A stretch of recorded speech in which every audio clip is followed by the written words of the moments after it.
let's talk about, I think, the upset of the meet so Yeah. far. Jakob Ingebrigtsen, a man who I deemed wasn't going to lose for the next 10 years, loses in a race that some would say was set up for a Jakob style win. It was honest. Jakob had great position the entire race, but Jake Wightman just had a better day and beat him stride for stride. There is no kookiness to the way the strategies played out. Yeah. He just straight beat him head to head, and it was a very impressive win because no one was had Jake Wightman as winning the gold here in Eugene. I mean, maybe outside of his own camp, but if people were going to think if a Brit was going to upset Jakob, it would have been Josh Kerr, the man we were talking about for the past two podcasts. So incredible performance by Wightman. What are your thoughts on his career right now and the fact that he's able to take down Jakob in very impressive fashion? Well, he was shocked. He was stunned. I mean, the upset is two parts. It's Jakob not winning, but also it's Jacob Wightman, the guy getting the gold medal. Because if Chariot won or Kipsang won or even Kerr won, those are people who we would have said, all right, upset, but mild upset. I mean, you saw Wightman's face. He crossed the line. You could read his lips. Oh, my God. Like, he was in shock. He was stunned. His dad is the in-stadium announcer. Yes. So he called the race. So there was just so much emotion running through him and general just surprise. And listen, he ran a really smart race. And it was very clear what the intention was early on. Kipsang, Chariot, Ingebrigtsen all moved to the front.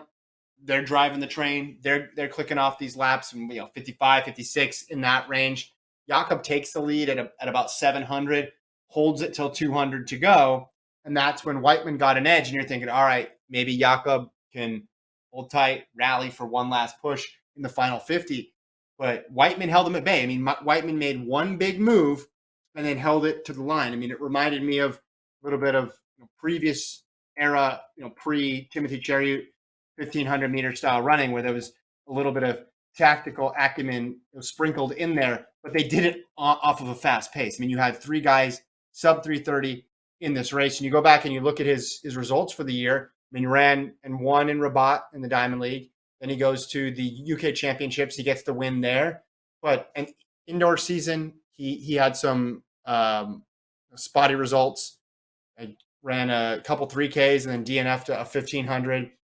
And he was third at the Bislett Games in the mile. Oslo in the mile. Yeah, so he had good races. Did that point to this guy's going to win the gold? No, I don't think it did. I mean, I guess where you would have inferred that he could get in the podium was after those first two rounds. You're just judging aesthetically. Oh, he looked easy coming across the line. But that could be fool's gold.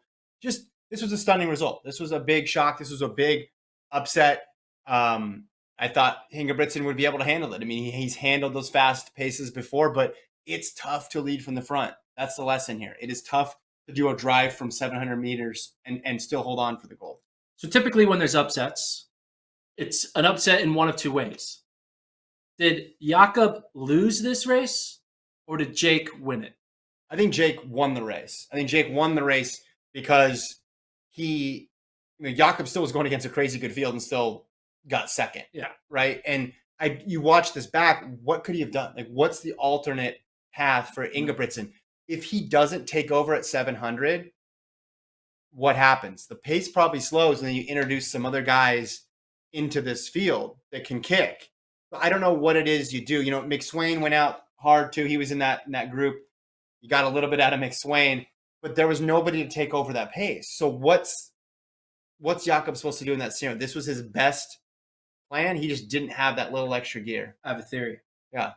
Do you think that Jakob underestimated Wightman and was like, if Chariot was in Wightman's position, or if Josh Kerr was in Wightman's position, or if Kipsang was in Wightman's position, he would have took it more seriously and realized, okay, the effort to make this pass is going to be a little bit harder, so I need to make a move quicker or earlier. Maybe he thought like, oh, this guy, I beat him every year. I beat him every time I run, but I can get him in the final 100 meters.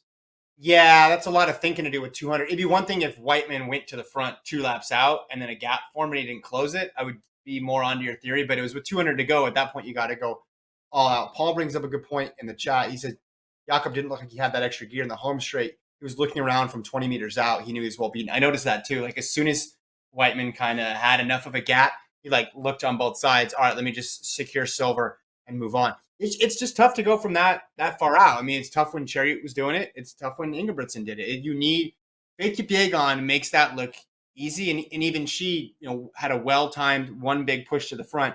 Jakobs was more like, I'm just going to squeeze the life out of the entire field throughout this from 700 on in, and it just you have so much quality behind you. You got to be able to have your A game, and if you're a little bit off, it opens the door, and that's what happened. Further down, Couture gets third. Yeah.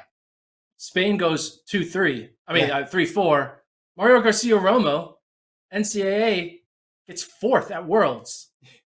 Not the NCAA champion, and then gets fourth at Worlds. Yeah, that's crazy. That's great. You can't win NCAAs, but I can get fourth at with Worlds. a 3:30. With a 3:30, huge PB. I feel like that's like the kind of the breakout. I mean, obviously, Wightman winning is a huge breakout. Wightman's been in this mix. He's been on the circuit. But for Mario Garcia Romo in his first, postseason as a pro, goes out there and gets fourth at the Worlds. I think that was pretty impressive. Yeah, that I was so wrapped up watching the battle for gold and silver that I didn't even see. I didn't even notice who was coming across. Kerr, 3:30, gets fifth. Chariot, sixth. Kipsang, seventh. I mean, that's crazy how deep that race was. Abel Kipsang, who's been running really well this year, could only get seventh. Lemmy, McSwain, Rosmus, Fontes, and then Josh Thompson, the U.S. finished in 12th place. So, yeah, I think Garcia Romo was the biggest non-Wightman surprise on the positive side of things. And I was a bit surprised that Kipsang and Chariot finished that far down, but they wanted to get the pace going, and that they all kind of served as rabbits in a way for Jake Wightman. Last question towards you. Yeah. Will we look back at this championship result as the beginning of the end, or just a one-off random blemish for Jakob Ingebrigtsen?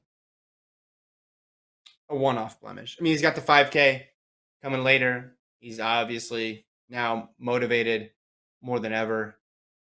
But I think the expectations for Jakob aren't going to be that he's never going to lose a race. I mean, you've said that, but at the time I thought that was ridiculous. But when you say beginning and the end, are you saying he's never going to win a global gold again? I think he's going to win a global gold again. Is he going to run off a string of 4 in a row? No, I think it's so hard to do in that event. The greats make it look easy when they do it, but there's too much tactics involved in this race and the fields right now are just too deep to expect that every single time. So, either you got to be able to run 3:27 and just not even be affected by tactics, or you got to be able to up your game. I guess the only thing kind of missing is just like, all right, having that little, that kick, or being able to say, hey, listen, you guys want to go slow? Fine. I'm not going to, I'll go with whatever the lead is going to do, but I'm not going to touch the lead. I'm not going to do it, and be confident that he can do that. And if it slows down to 3:40 pace, then he can kick from 100 out and win. So if he could get that part of his running down, which and easier said than done because you're going against guys just with insane top end speed, that would open up that last little avenue of, hey, okay, this guy's unbeatable. He can literally he can win whatever way he wants, sort of in the way Stefan Hassan was for those 2 years. But that's just hard to do. I mean, run faster is going to make you. It's just like an obvious point. Like, hey, Jakob, you want to get faster? Run faster. Everybody knows that. That's just common sense. So is this now in the power rankings of how to name a person whose name is Jake, that it's better to call them Jake than Jakob? Like, changing the guard of the Jakob versus Jake power rankings? Well, and you pointed out, too, that Josh Kerr was in there, too. And there's Josh Thompson. So 4 J's. There's Josh and Joshua Thompson. So yeah. Josh beat Joshua, and Jake beat Jakob. Yeah, that's a good point. So I didn't think of that. Yeah. It's little things. That's what I'm here for. Listen, it was supposed to be Norway's night. It was. Is anybody from Norway in the chat? If there's someone from Norway in the chat, pour one out. Pour one out for Norway. Yeah. It was pouring out. I got some water. Hold on, give me the trash can. We're gonna pour one out. No, don't pour. You don't want water in the trash can. Just drink the water. It's really hot. Okay. Let's not do that.